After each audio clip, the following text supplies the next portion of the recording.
Alô pessoal, tudo bem? Professor Bruno gravando mais um vídeo para você que está ligado, você que está acompanhando essa série de vídeos de todas as disciplinas, né?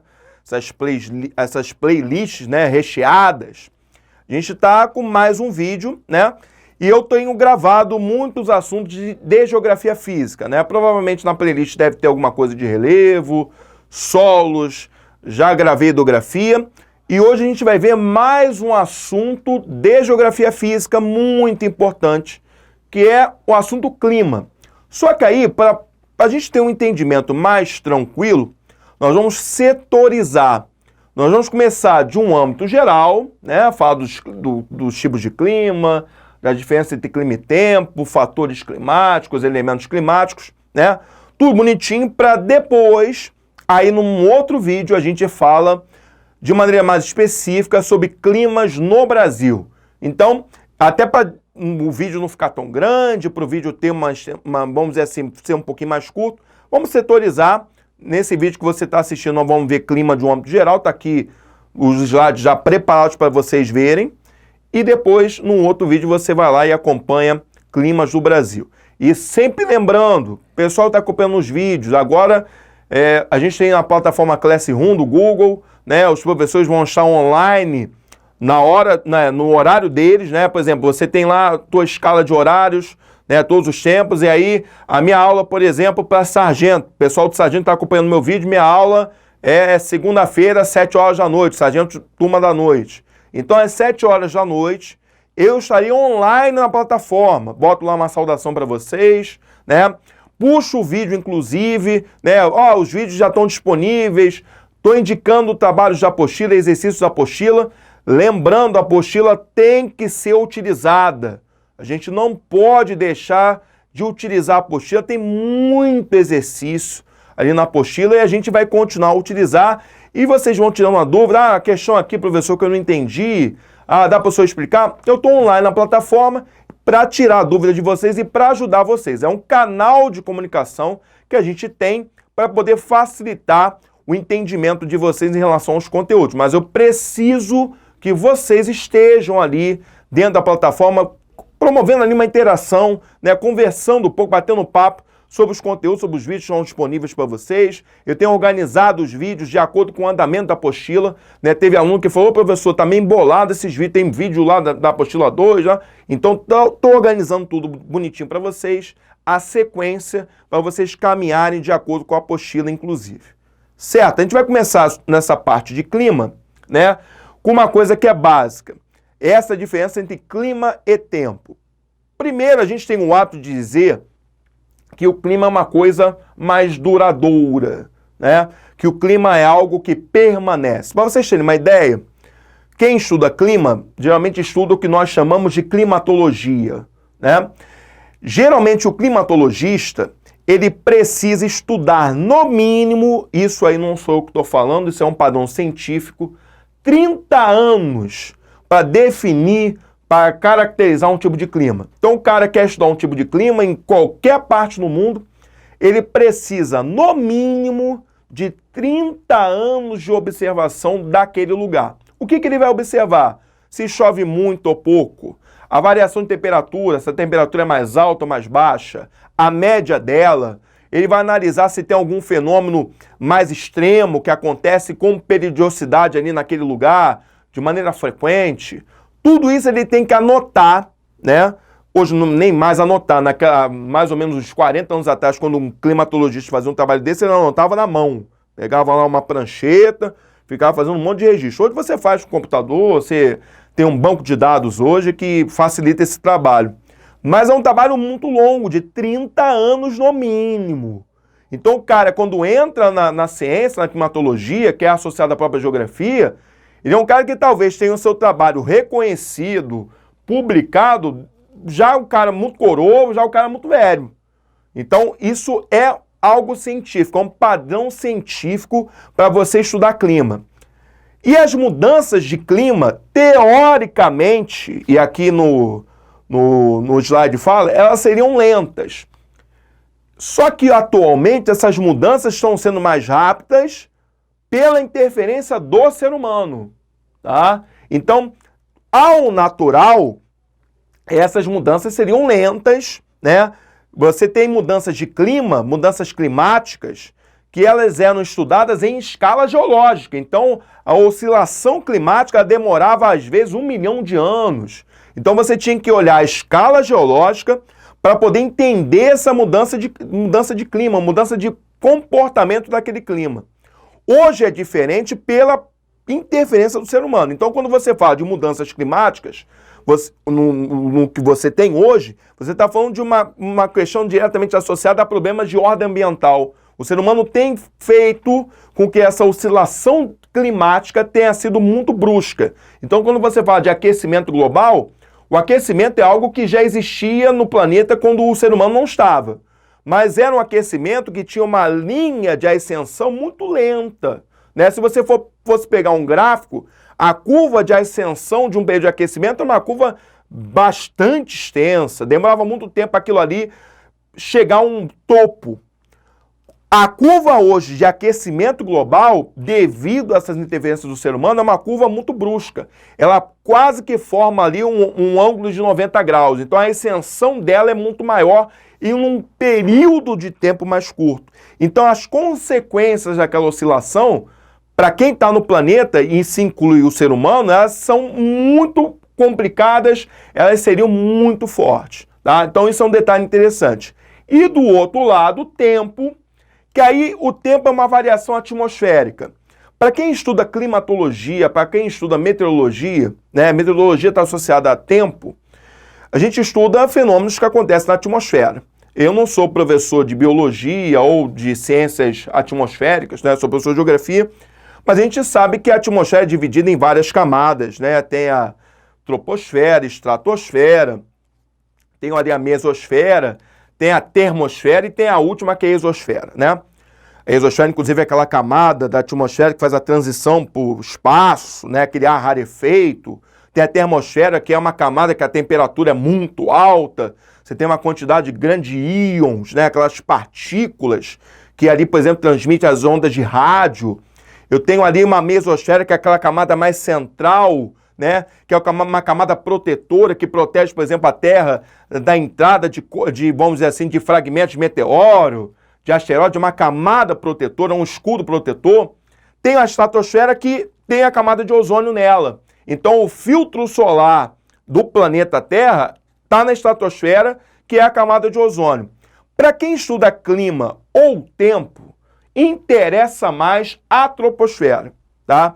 Então, a maior parte dos fenômenos atmosféricos, 90% do que a climatologia ou a meteorologia estuda, né? E aí se inclui chuva, corrente de vento, né? Formação de fenômenos extremos, a gente olha mais para a troposfera. O que não impede que, por exemplo, a gente se preocupe com as outras camadas. Por exemplo, a estratosfera tem camada de ozônio. Quem estuda essa variação de clima ou esses problemas associados a mudanças climáticas sempre comenta o famoso buraco na camada de ozônio, que não é buraco coisa nenhuma. Na verdade, são partes no planeta que o ozônio está numa quantidade menor, né? Então, é uma camada que está lá na estratosfera que nos preocupa. Então, para nós que estudamos ou isso aqui, a troposfera é o que mais nos interessa, o nosso grande objeto de estudo. Mas não impede que a gente olhe para as outras camadas para que elas nos tragam respostas interessantes para diversos tipos de investigação. E voltando aqui para a questão do tempo, ele é uma variação de atmosférica diária, então todo dia pode ter alguma mudança. Que seja uma mudança de 1 grau. Vamos supor, hoje fez 25 graus de máxima e amanhã a previsão é de 26. Já caracteriza uma mudança de tempo, tá? Mesmo que seja uma mudança bem sutil, imperceptível, para você sentir uma variação de 1 grau, provavelmente você não vai sentir, tá fazendo 25 hoje, 26 amanhã, para você vai ser a mesma temperatura, né? Mas para quem faz a medição, para quem faz a estatística, houve uma oscilação para mais, tá? Porque no final das contas, quando você faz a média de temperatura de um mês ou a média de temperatura de um ano, aquilo ali vai fazer alguma diferença lá na frente, tá? Então a variação de tempo, ela é sempre diária. Vai chover, o tempo está virando, né? Ah, agora o tempo está virando, está vindo uma porrada de nuvem. Ah, o tempo está virando, começou a ter uma ventania, né? Começou a chover, aí de repente o tempo muda de novo, aí volta o sol. Isso são mudanças que são mais rápidas. Então essas mudanças rápidas estão associadas ao tempo. Por isso que tem a previsão do tempo, que é uma previsão sempre diária. Aí as pessoas perguntam, mas professor, o meu pai, quando comprava jornal, tinha lá a previsão do tempo lá bonitinha, mas na televisão só tinha a previsão do tempo de segunda a sábado no Jornal Nacional. Mas isso não tem nada a ver. A previsão do tempo, ela é sempre diária.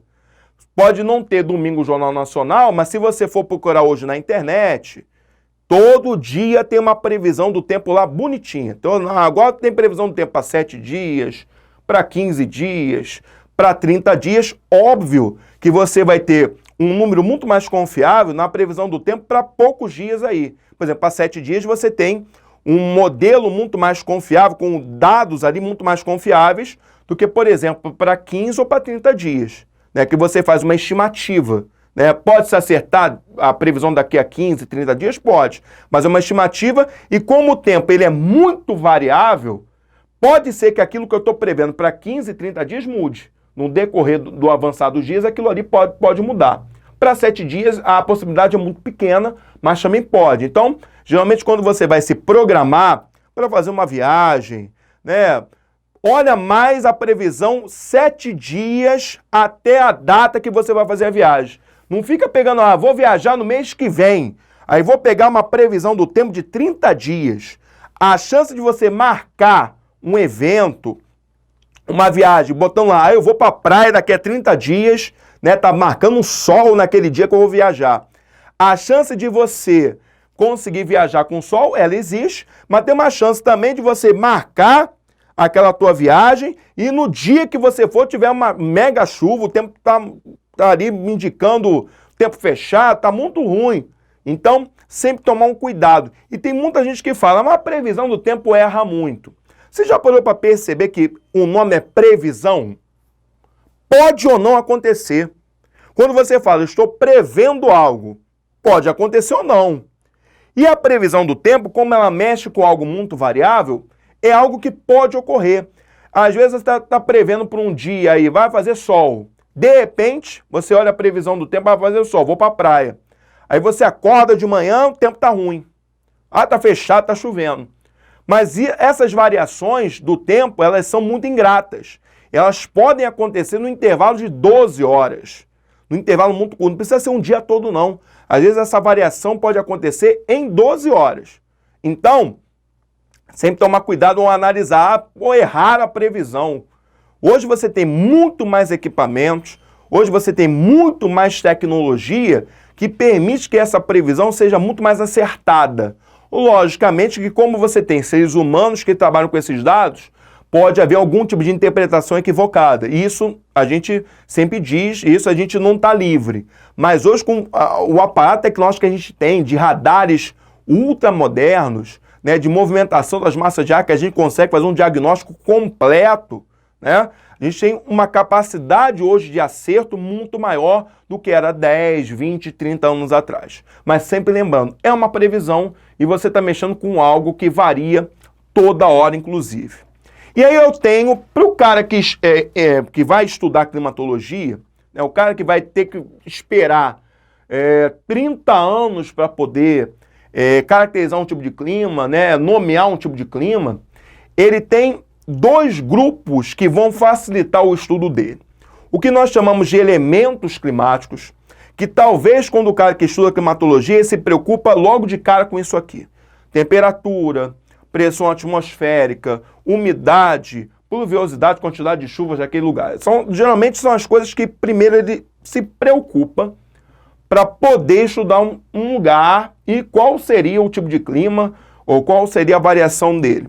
E depois que ele vê tudo isso, ele vai analisar o que nós chamamos de fatores geográficos do clima ou fatores climáticos. Que aí você tem a latitude, a altitude, relevo, continentalidade e maritimidade, tem vegetação, massa de ar e o albedo, que é a capacidade de reflexão, inclusive, da superfície.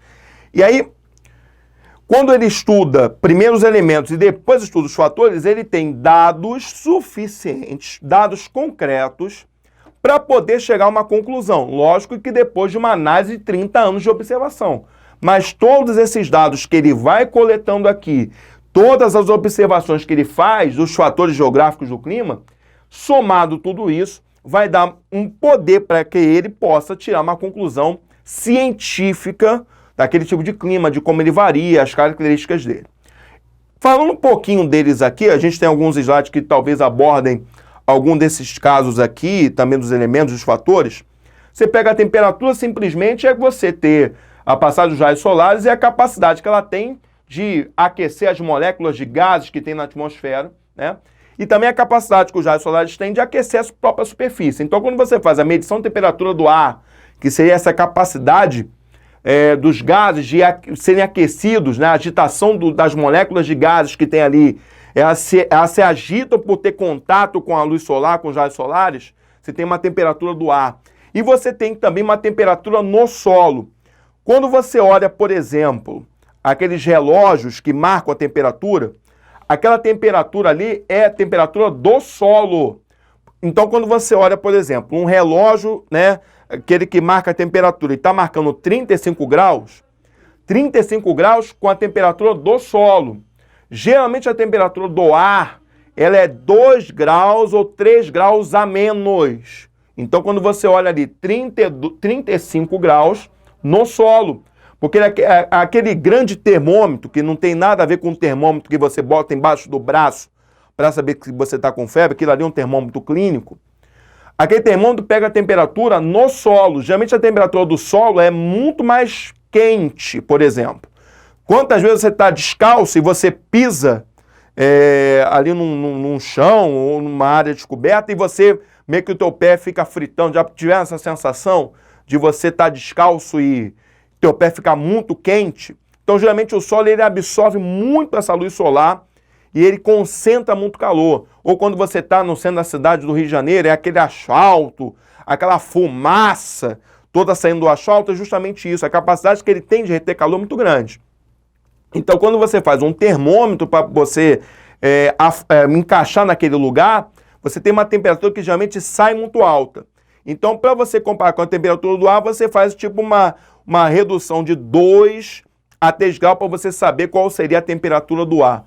Ô Bruno, pode ser que, por exemplo, numa situação de um dia muito quente, você possa ter uma temperatura do ar muito mais alta do que, por exemplo, a temperatura do solo? Pode haver, se você tiver uma condição, por exemplo, de uma umidade muito grande. Porque aí você vai ter uma quantidade de umidade muito maior, a capacidade que ela vai ter de reter calor vai fazer com que você tenha aquela sensação de... Você sabe que o dia está muito quente, é óbvio, né? Está marcando ali 40 graus, mas você tem aquela sensação de que, peraí, está marcando 40, mas eu estou com uma sensação de 50. Porque provavelmente naquele dia a umidade está tão alta que os gases, né, a umidade, que é o vapor d'água, vai fazer com que aquela luz solar, aqueles raios solares aquecessem aquele vapor d'água e você anda com aquele vapor d'água quente, tipo assim, te tocando, aí você pega na pele, nossa, que sensação meio que de calor. Então, pode haver dias que por causa dessa umidade muito grande, você tem uma sensação térmica até maior do que, por exemplo, a própria temperatura do solo, isso para ficar bem claro. A pressão atmosférica, o peso do ar sobre a superfície. Eu tenho lugares onde a pressão atmosférica é uma pressão atmosférica dita normal, por exemplo, a nível do mar, a gente está numa pressão atmosférica normal, né? A gente sofre essa ação muito por força da gravidade, né? Esse peso do ar, né? As moléculas são puxadas meio que para baixo por causa da gravidade. Só que quando você vai para uma área mais alta, esse peso, essa pressão, ela varia. Geralmente essa pressão ela fica muito menor. O que é o contrário quando você vai para uma profundidade. Eu estou fazendo lá, vou fazer uma expedição marinha, né? Vou lá, aí você vai ter uma pressão muito grande. Por que isso acontece? Numa área mais alta, você tem primeiro um ar muito mais rarefeito, né? Você tem uma quantidade de moléculas, principalmente de oxigênio, muito menor, né? Você tem menos ali, as moléculas são, vamos dizer assim, mais escassas, você tem uma quantidade muito menor. E você tem uma superfície numa área mais alta que é uma superfície também menor.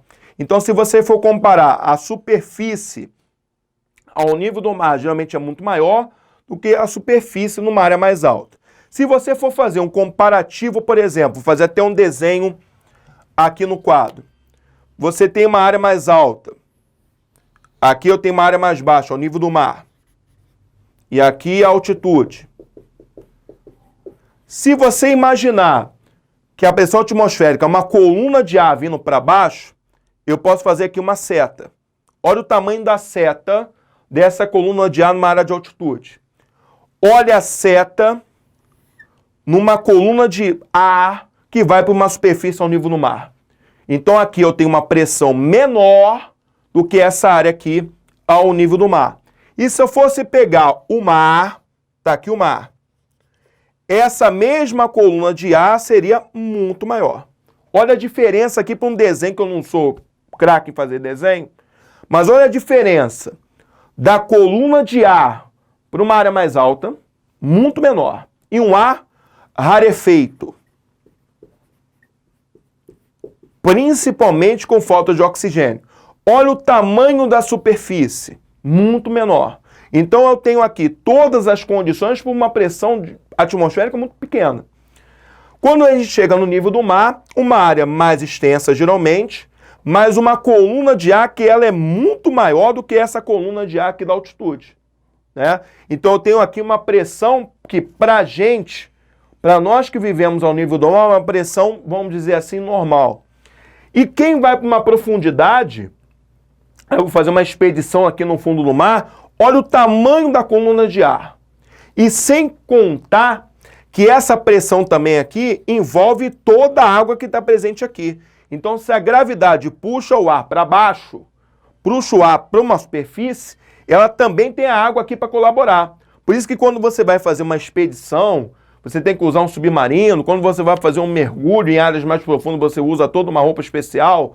Além do oxigênio, você tem que usar uma roupa especial justamente para evitar problemas em relação a essa pressão que é muito grande. Imagina um submarino com problema, ele vai explodir dependendo da profundidade que ele esteja.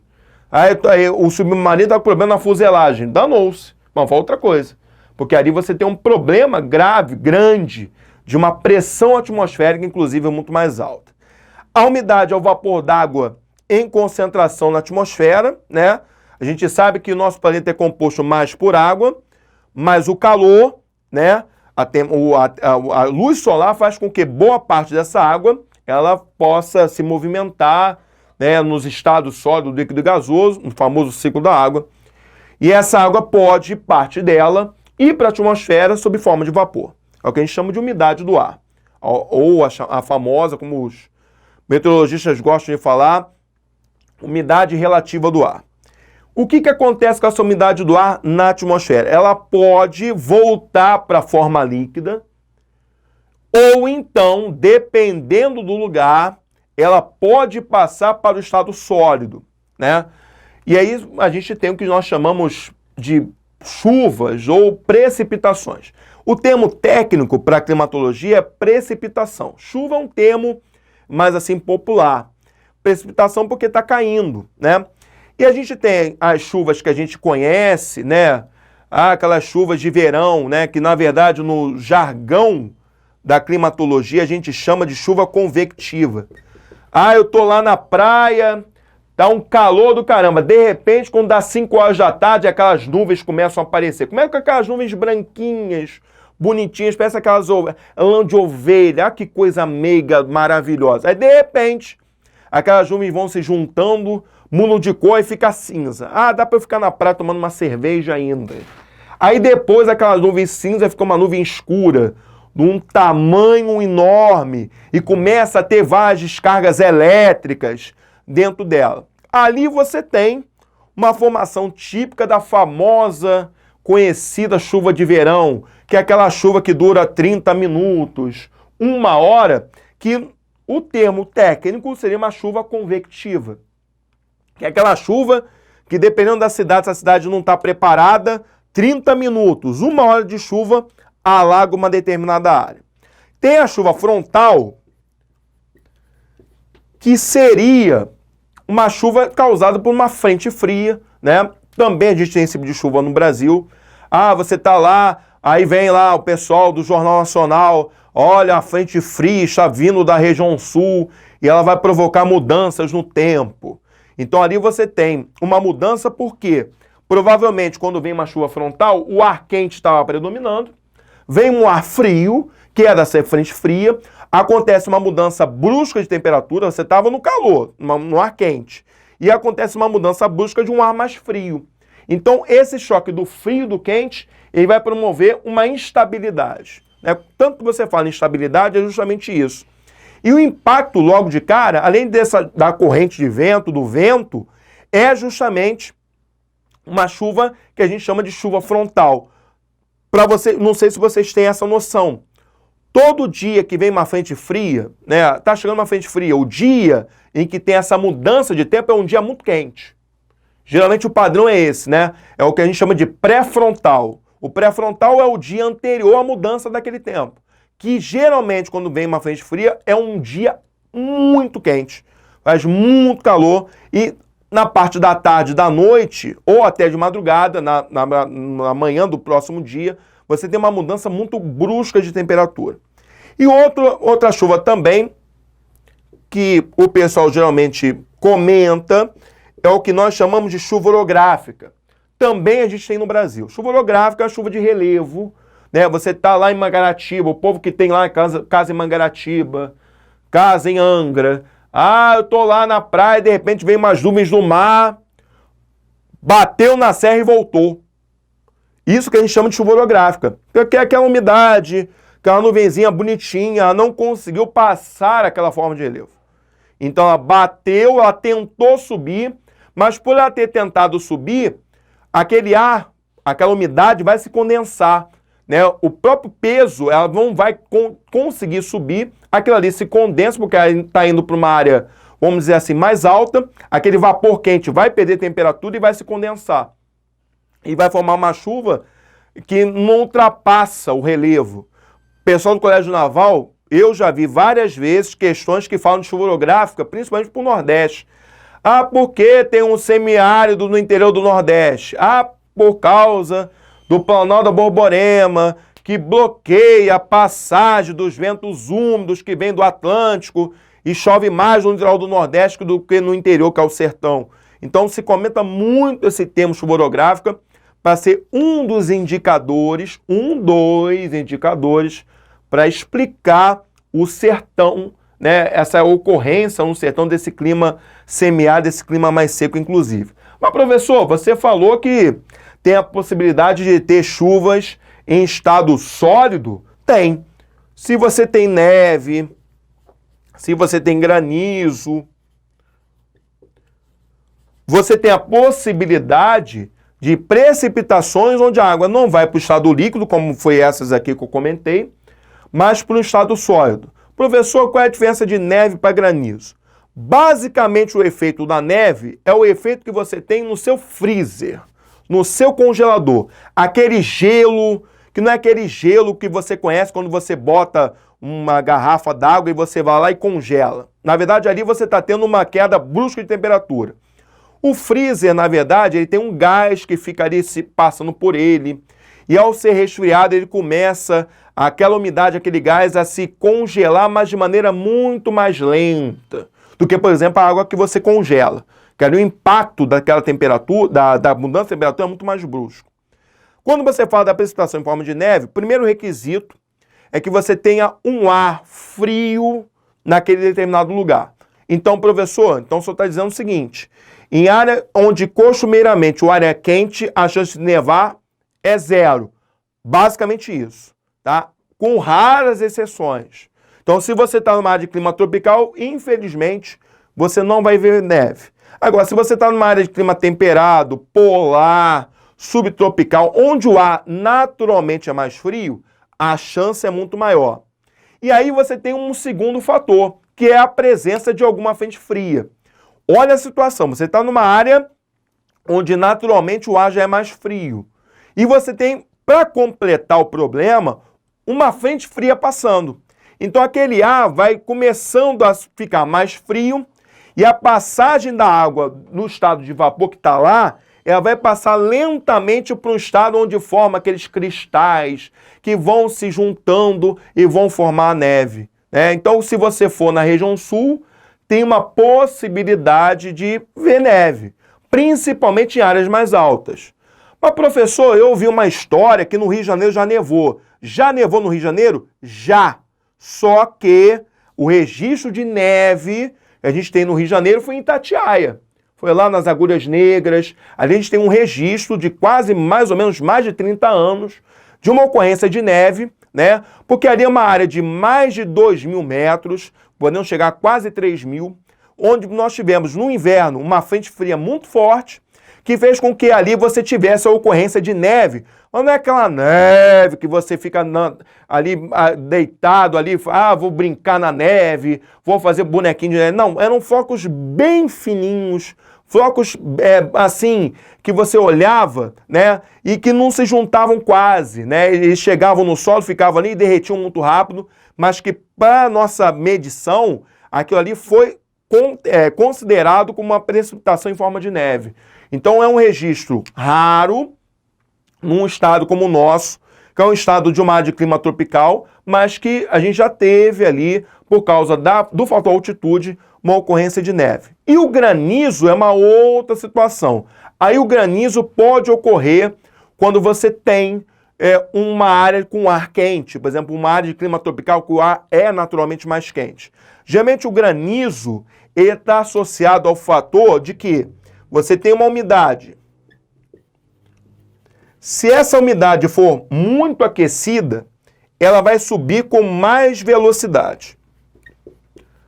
Ao subir com mais velocidade, ela vai encontrar camadas de um ar atmosférico mais frio, mas o impacto dessa velocidade aqui, dessa ascensão dessa umidade, vai ser um impacto tão brusco, que lá em cima, essa umidade quente, em vez de passar para o estado líquido, ela passa imediatamente para o estado sólido. Então, por exemplo, você está lá num dia com calor, né, tá você soltando pipa, de repente você vê uma corrente de vento muito forte, que indica, você está vendo ali nuvens muito escuras, né? Você vê uma mudança de tempo muito brusca. Então, o que pode ocorrer ali é que esse ar quente, ele subiu muito rápido, e ao encontrar áreas mais frias, essa mudança foi tão brusca, que promoveu a mudança do sólido, em vez do gasoso para o líquido, que seria o normal, o habitual, foi do gasoso para o sólido e do sólido ele caiu. Mas, professor, granizo é comum aqui no Rio de Janeiro? Não tanto, mas pode acontecer, por exemplo, em meses da primavera ou do verão, né? Nós tivemos esse ano uma tempestade de granizo ali para Nova Iguaçu, né? E fez um estrago danado, então de vez em quando aparece. Agora, as pedras aqui de granizo, não é granito, granizo. Essas pedras aqui são menores, né? Agora, se você for pegar chuva de granizo na região sul, numa área de clima mais frio, são pedras desse tamanho, que dependendo, elas estragam um carro, estragam o telhado todo, elas trazem um prejuízo muito grande, tá? Professor, uma vez o meu pai falou que teve uma chuva no mês tal, né, mês de verão, que ele viu um pingo muito grosso. Aquele pingo que geralmente dá um teco na tua testa, né, que você fala, tá doendo. Aquilo ali seria granizo. Só que aí a pedra de gelo veio, é uma pedra de gelo tão pequena, que à medida que ela foi caindo, ela derreteu no meio do caminho. E ela dá aquele pingo grosso, vê aquelas chuvas com aquele pingo muito grosso, são muito comuns no verão. Ela seria uma chuva de granizo que não se confirmou, porque, na verdade, no caminho dela, ela derreteu e já foi para o estado líquido, inclusive. Mas, professor, eu já escutei falar de orvalho, de geada. O que seria isso? Seria um tipo de precipitação? Aí você tem uma precipitação que alguns climatologistas falam que é uma precipitação superficial, né? Quando você pega aquele orvalho, aquelas gotículas de água, né? Aquela superfície fria, que aí no início do dia vem aquela luz solar, aqueles raios de sol no início do dia, aí pega aquela superfície fria, aí vem aquelas gotículas d'água, né? Aquele vapor que estava ali em suspensão, aquilo ali passa para o estado líquido. Então você tem aquele orvalho, pega o teu carro, tá cheio, aquelas gotículas d'água. Isso é muito comum no período da manhã. Agora, se aquele orvalho congelar, a gente tem o que nós chamamos de geada. Para quem tem plantação, a geada é algo que pode ser um desastre. Então tem lá a plantaçãozinha, aí tem aquelas gotículas d'água que se formaram, o orvalho.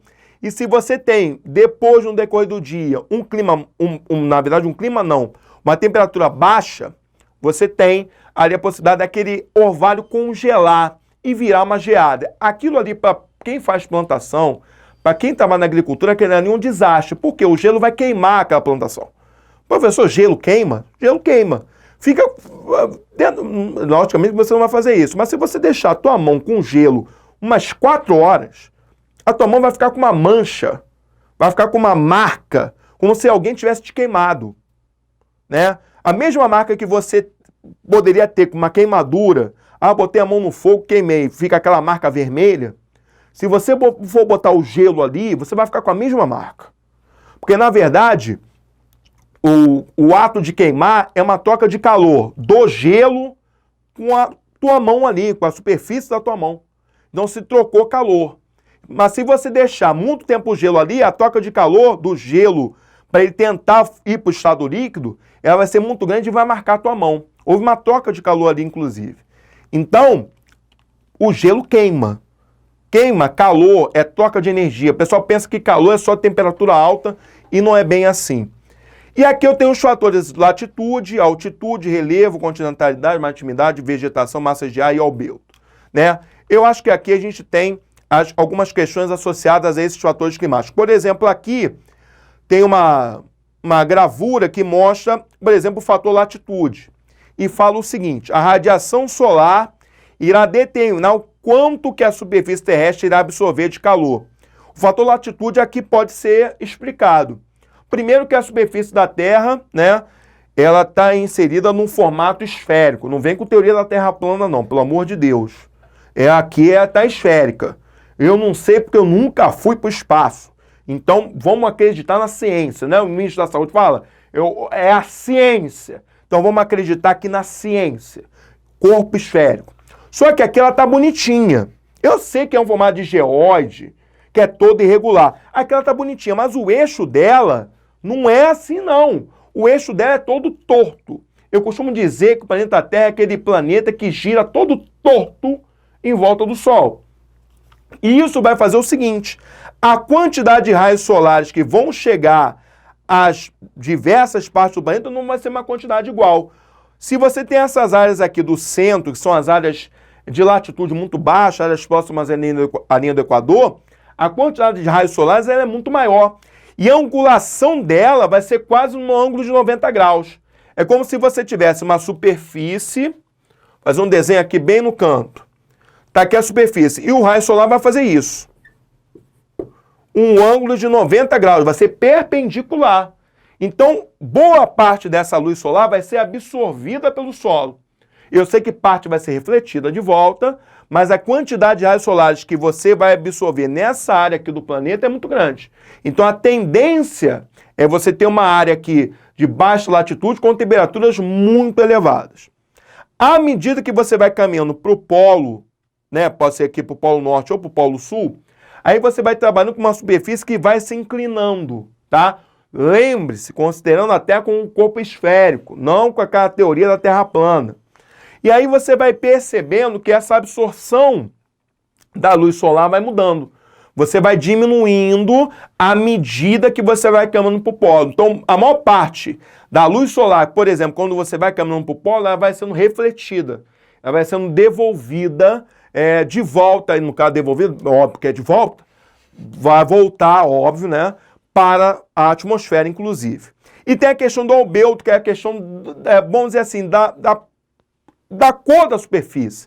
Se você pega, por exemplo, essas áreas aqui do centro, você tem solos, por exemplo, muito escuros, né, que indicam que ali você tem uma absorção muito grande de luz solar. O contrário são as áreas polares, que são brancas. Ali, na verdade, você tem uma luz solar que é muito mais refletida. Por isso que tem aquela coisa. Não use roupa escura em dias muito quentes. Porque, justamente, se você botar uma camisa preta, nada contra quem usa camisa preta, porque é bom para emagrecer, né? Você fica mais fininho. Mas se você chegar na rua um dia muito quente com camisa preta, você vai morrer de calor, porque aquele tecido preto vai pegar a luz solar e vai absorver ela toda. Diferentemente se você usar uma roupa clara. Então, um dia está muito quente, eu vou usar uma roupa branca. Sei que suja muito, mas aí você não vai ter esse problema. A luz solar vai bater na tua camisa e vai refletir boa parte daquela luz. Então você vai sentir menos calor, inclusive. Aí você tem a figura justamente que mostra essa interação da radiação solar com a atmosfera terrestre. Aqui, ó, cerca de 70% da radiação solar atravessa a atmosfera e é absorvida pela superfície. Depois, a superfície da Terra absorve a maior parte da radiação infravermelha, que chega a ela e eleva a sua temperatura. E aí, cerca de 30% da radiação solar se perde no espaço exterior. Parte dessa radiação refletida atravessa novamente a atmosfera, parte interage com as moléculas de gases nela contidas e parte é remitida em todas as direções. Uma parcela da radiação remitida volta à Terra e aumenta a temperatura da sua superfície e das camadas mais baixas da atmosfera. Veja essa parte aqui falando do efeito estufa. Mas, professor, me explicaram que o efeito estufa é ruim. Calma. O efeito estufa ruim, que a gente comenta tanto em mudanças climáticas, é um efeito estufa onde essa camada de gases aumenta muito. Mas se não tivesse o efeito estufa, não esse agravado, não esse intensificado, se não tivesse esses gases aqui, a gente teria uma temperatura na Terra que seria uma temperatura muito baixa. Então ela consegue reter parte dessa radiação solar que teoricamente iria embora. Então parte fica retida nos gases que vai mandar de volta, é tipo um esquema de bate e volta. E essa parte vai garantir que haja um equilíbrio da temperatura. A superfície da Terra emite radiação infravermelha, parte dela atravessa a atmosfera, se perde no espaço exterior e parte volta para a superfície, aquilo que eu estou explicando do efeito estufa. Então, efeito estufa, esse de agora que a gente tanto comenta, é o agravamento dele, a intensificação dele. Agora, importante que ele exista em níveis normais para que você garanta, inclusive, a vida no planeta, para que você garanta um equilíbrio aí no planeta. Aqui eu tenho alguns tipos de clima, tá? Essa classificação de tipos de clima, ela varia de autor para autor, tá? É uma classificação, essa daqui que está no slide, uma classificação mais didática, né? Que a gente tem todos os tipos de clima aqui meio que diagnosticados, tem o equatorial, né? Eu vou falar rapidamente para a gente não se estender muito. O equatorial é quente, muito úmido, né? Que é esse clima mais das áreas centrais do planeta, né? É aquele, eu costumo brincar com meus alunos que o equatorial é o clima de sauna, né? É muito calor, mas também é muito calor, mas a umidade, né? A região norte do Brasil tem esse tipo de clima. E chove, tem cidade que chove todo dia praticamente. O tropical, ele é um clima mais assim abrangente e ele varia dependendo da área. Tem o tropical úmido, que aqui está úmido com H, que provavelmente é de uma outra língua. O tropical úmido depende, geralmente é um tropical mais associado à parte litorânea, né? E aí você tem um clima tropical, mas que sofre influência do fator maritimidade, né? Tropical seco, né? Alguns chamam de tropical continental, né? Ou tropical alternadamente seco e úmido, ou semiúmido, que a gente costuma dizer que é o tropical típico, que você tem um verão chuvoso, um inverno com pouca chuva. Por exemplo, você pensa no centro-oeste, onde Brasília está. Tá todo mundo falando de Brasília toda hora. Lá você tem um tropical continental, alternadamente úmido e seco, semiúmido, depende do autor. Mas que tem um verão muito chuvoso e um inverno geralmente um pouco mais seco, com umidade muito baixa. Quem vive em Brasília, quem vai para alguns estados do centro-oeste, reclama do fator umidade. Tô com um ar muito seco. Né? Então, isso também é muito comum no tropical continental, tropical seco ou alternadamente úmido e seco. E eu tenho também, que aqui não colocou, uma variação do tropical, desse tropical mais assim, vamos dizer assim, mais seco, que é o semiárido. Por exemplo, tem aqui algumas manchas do semiárido, por exemplo. E aí você tem o semiárido como sendo um clima de transição, porque eles chamam de desértico, que na verdade é o clima árido, tá? O semiárido, você tem chuvas escassas, Mas o problema não é só a chuva ser escassa, ela é irregular. Você não consegue prever quando vai chover. Esse é o problema. No árido chove muito menos, né? E aí você tem lugares de clima árido ou desértico, tanto faz, que não chove há mais de 30 anos. Imagina você viver num lugar que não chove há 30 anos. Então, tá? O Brasil tem um semiárido, por exemplo, do interior do Nordeste. Aqui ele coloca um climas frios, o polar, o subártico, o desértico. Opa, professor, mas peraí. Tem desértico frio e quente? Sim, porque o desértico, na verdade, não é a temperatura que caracteriza ele. Na verdade, o que caracteriza um clima desértico é falta de chuva. Então, você tem um clima desértico frio, como você tem, por exemplo, o clima desértico quente, tá? Aí tem polar, subártico ou subpolar, o desértico continental. Esse tipo de clima tem uma característica marcante, frio pra caramba. Temperaturas abaixo de zero, né? Possivelmente, o polar nesse grupo vai ter temperaturas muito baixas, né? Menos 20 graus. Imagina você viver num lugar que é menos 20 graus, né? O continental, por exemplo, em algumas áreas também, mesma coisa, temperaturas negativas. E aqui, uma característica marcante é se chover, vai chover em forma de neve. Você não quase vê chuva em forma líquida nessas áreas de clima frio. O temperado, você tem o temperado continental, marítimo, o subtropical úmido. O subtropical úmido é, por exemplo, da região sul do Brasil. E o clima mediterrâneo. O clima temperado é aquele clima que o pessoal pensa, aquele clima que jogaram sal em cima. Não tem nada a ver com tempero de comida. Tempero de temperatura mesmo. Eu não sei, vocês são novos. Mas a minha mãe falava antigamente que ia temperar o banho. Aí eu perguntava para minha mãe, o que é temperar o banho? A água está muito fria, aí ela botava uma água mais quentinha, e aí a água, vamos dizer assim, temperada, temperatura, é uma água morna. Então, quando você pega o clima temperado, não seria nem tão frio, nem tão quente, seria um clima intermediário. No entanto, ele tende a ser um clima mais para o frio, tá? E a questão de umidade varia. Se for uma área oceânica, mais umidade, mais chuva, do que na área continental. Geralmente, quando você fala de um clima temperado continental, ele tem a ocorrência muito grande de neve no inverno. E é neve daquilo que você vê em filme, aquela nevasca, né? Você fica ali preso na neve, aqueles carros deslizando, eles não conseguem segurar numa pista. Isso é típico de uma área de clima temperado continental, onde ali o nível de frio ele chega a ser maior do que, por exemplo, uma área de clima temperado oceânico. O Mediterrâneo é uma coisa engraçada. O Mediterrâneo é um clima que foi diagnosticado pela primeira vez, óbvio, perto do mar Mediterrâneo, né, foi feita a pesquisa ali, que ele tem uma característica meio que parecida com o tropical, mas uma inversão. Eles perceberam que o verão é quente, é um verão legal, por isso que tem aquelas praias maravilhosas que o pessoal frequenta, Ibiza, né, ali as praias da Grécia, da Itália, que são áreas de clima mediterrâneo. Então, muito legal. E o verão lá não tem chuva, então você curte praia o verão todo. Só que o inverno é um inverno frio e um inverno, inclusive, que tem muita chuva. Então, eles têm duas estações muito claras ali. Um verão muito quente e com pouquíssima chuva, quase nada, e um inverno com bastante frio e muita chuva. Então, no inverno lá não tem jeito, não dá nem quase para sair de casa tanto frio, porque você tem já a chuva também para aumentar esse frio, inclusive. E aqui ele fala de clima de altitude, e aí vale uma referência ao fator altitude.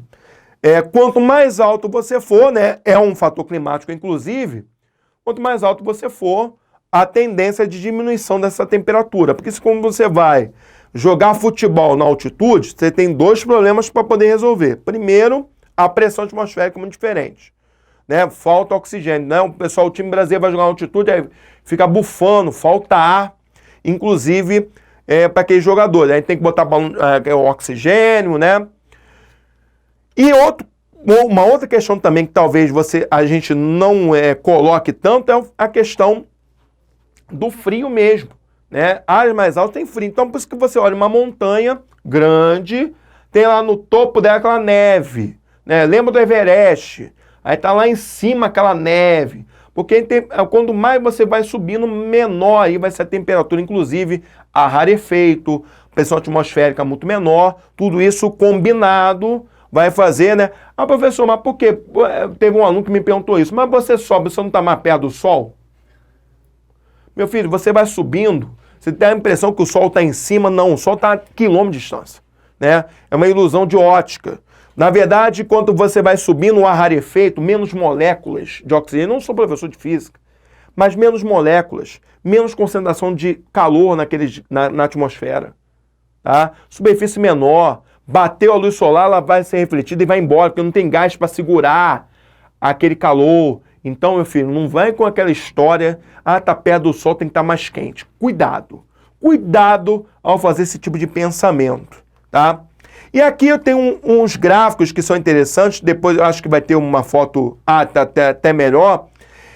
Tem muita questão do Colégio Naval que fala sobre esses climogramas, que seria essas barrinhas, a temperatura, né? Essas barrinhas, na verdade, são pluviosidade, chuva, e essa linha, sim, seria a temperatura.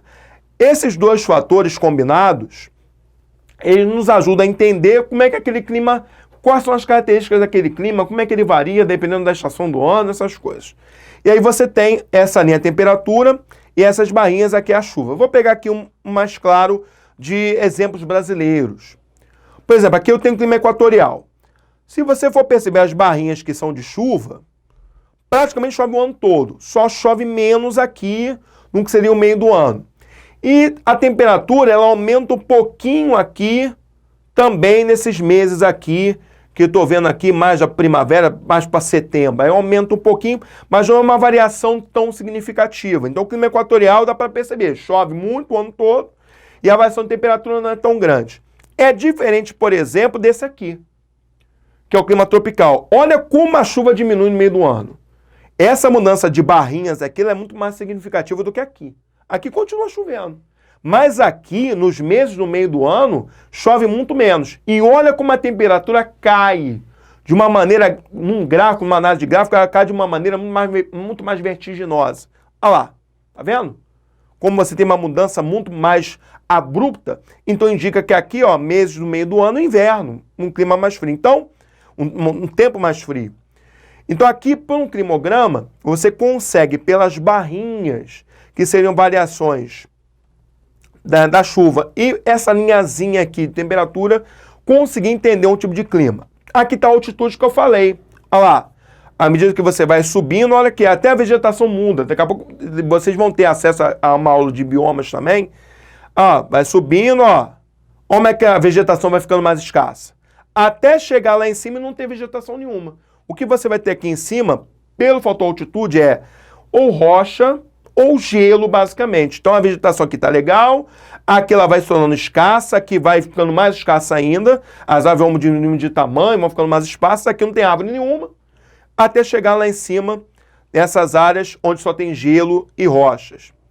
Outro fator climático mega importante, correntes marítimas. Professor, de onde saem essas correntes marítimas? Primeiro, você tem a ação da própria rotação da Terra que movimenta essa água, né? Essa água aqui, o planeta tem mais água do que outra coisa, ela se movimenta primeiro pela rotação. Segundo lugar, você tem influência dos outros astros que estão em conjunto com o planeta. Por exemplo, uma influência da Lua em relação ao mar, você tem como reflexo ali as marés, então isso existe. Outra questão é a diferença de pressão no mar. Professor, mas a pressão aqui no mar não é muito grande? É muito grande. Só que a questão de salinidade da água do mar, ela varia. Óbvio que a água do mar é salgada, mas tem lugares onde a água do mar é muito mais salgada. Então essa questão vai fazer com que algumas áreas tenham uma pressão maior do que outras. E essa diferença de pressão vai fazer com que aconteça deslocamento da água no mar, da área de alta pressão para a área de baixa pressão, algo parecido com como você tem, inclusive, no surgimento de ventos, de massas de ar, que é sempre da área de alta pressão para de baixa pressão. E sempre tem corrente marítima quente. Por exemplo, a corrente marítima quente aqui está no meio do planeta. Por que aqui tem uma corrente marítima quente? Aqui não bate mais luz solar? Então a água daqui vai ficar mais quente. Então você tem uma corrente marítima quente. Só que a tendência dela para ela alcançar o equilíbrio térmico é ir para uma área fria. Na física tem um conceito muito grande, pode perguntar para o professor Alain, né? Tem o equilíbrio térmico, o quente com frio. Então a corrente marítima quente vai para um lugar frio e o inverso também acontece. A corrente marítima fria vai para um lugar quente e vai alcançar o que a gente chama de equilíbrio térmico. Isso aqui é fundamental para que a gente tenha um equilíbrio de temperaturas, inclusive no planeta, né? Pressão atmosférica aqui é um esquema simples que explica o surgimento de ventos e massas de ar, tá? Na aula de climas do Brasil, no outro vídeo, eu vou falar especificamente das massas de ar no Brasil. A área de alta pressão, geralmente a gente costuma dizer que é uma área dispersora de ventos.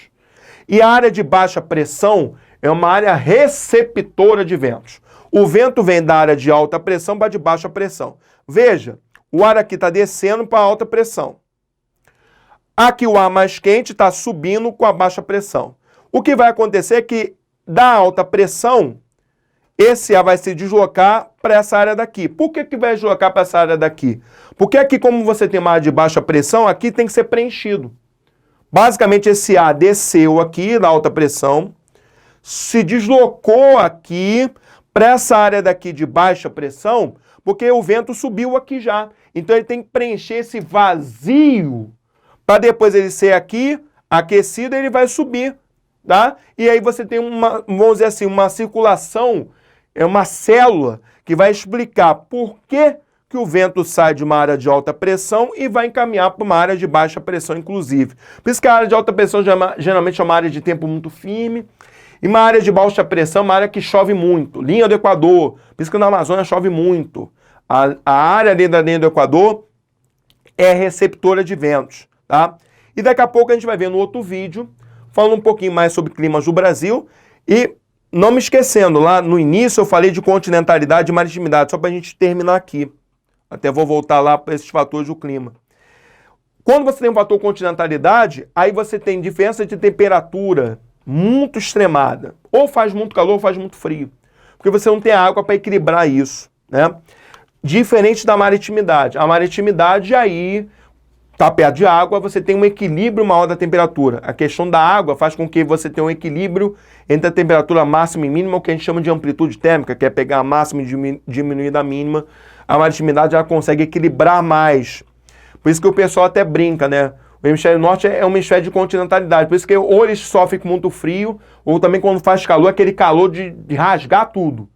Diferentemente do hemisfério sul, que é mais água, então você tem a maritimidade, você tem um equilíbrio muito maior. Outra coisa interessante, relevo. Se tu tem uma área de relevo muito alto, vai bloquear a passagem de ventos, de massas de ar, do que, por exemplo, uma área de relevo muito baixo que permite essa passagem. E a vegetação também é algo interessante. Áreas com uma vegetação muito ali presente, elas podem fazer com que você tenha aquela sensação de um tempo mais fresco.